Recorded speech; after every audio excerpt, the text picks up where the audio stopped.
चलो सब बच्चे अपनी अपनी किताबें निकालो। कौन है ये बदतमीज लड़का? Stand up. 39 जा कितना होता है? सर नहीं पता। नहीं पता? Get out. आज के बाद इस क्लास में दिखना मत। सर एक सवाल का सही जवाब नहीं दिया, उसमें गेट आउट। आपको तो पूरी मैथ्स आती होगी। ओबवियसली। मैं भी आपसे एक सवाल पूछता हूँ, अगर आपने उसका सही जवाब दे दिया तो आज के बाद मैं इस क्लास में नहीं दिखूंगा, लेकिन अगर आप सही जवाब नहीं दे पाए तो आज के बाद आप इस क्लास में मत दिखना।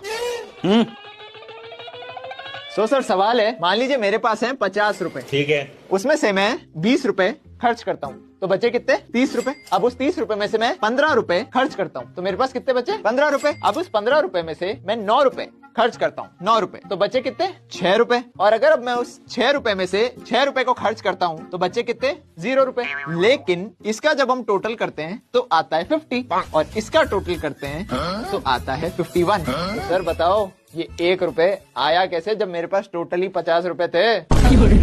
गया।